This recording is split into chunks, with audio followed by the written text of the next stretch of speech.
Evolution of man. सबसे पहले जो इवॉल्व होने वाले ऑर्गेनिज्म थे वो थे दैट इज अ ड्रायोपिथिकस।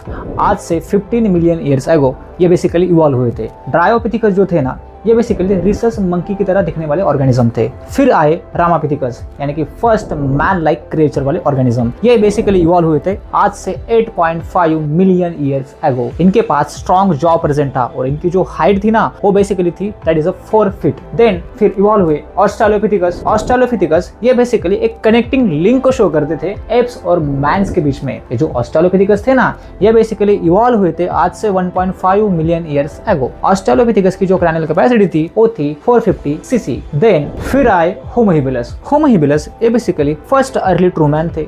होमो हेबिलस ये basically non meat eating animals थे। होमो हेबिलस दे यूज चीप स्टोन टूल्स। इनके पास टूल मेकिंग सेंस डेवलप हुआ और इनकी भी जो क्रैनियल कैपेसिटी थी वो थी that is 650 cc to 800 cc. फिर आए होमो इरेक्टस। होमो इरेक्टस इनके पास ट्रू पोस्चर रखने वाले ऑर्गेनिज्म तैयार हुए। ये बेसिकली मीट ईटिंग ऑर्गेनिज्म थे। सबसे पहले इन्होंने फायर का यूज किया मीट को पकाने के लिए। फिर सेंट्रल एशिया के अंदर एक नियरेस्ट वैली थी, उसके अंदर निएंडरथैल मैन ये पाए जाते थे। They use hide and bury their deads. ये सबसे पहले इन्होंने डेड बॉडी को हाइड करने की शुरुआत की। देन आए that is homo sapiens. And ये जो होमो सेपियंस है ना इनके भी दो प्रकार थे।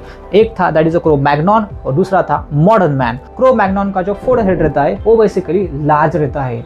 ये बेसिकली एनिमल स्किन को एज अ गारमेंट यूज करते थे। फिर जो हमारा मॉडर्न मैन था, मॉडर्न मैन का जो स्कल था, इसके जो बोन थे वो बेसिकली थीन तैयार होने लगे। फिर आगे जाके इनके अंदर एक कल्चरल इवोल्यूशन डेवलप हुआ। फिर आगे जाके इनके अंदर पॉपुलेशन जो था वो पॉपुलेशन कम्युनिटी के अंदर तैयार हुआ। इन्होंने फिर इनके अंदर एग्रीकल्चर के बारे में पता गया, फसल कैसे उगाना है, फसल को स्टोर कैसे करना है। इस तरीके से आगे जाके विलेजेस का डेवलपमेंट हुआ और इस तरीके से हमारा जो मॉडर्न मैन है ये मॉडर्न मैन तैयार हुआ है।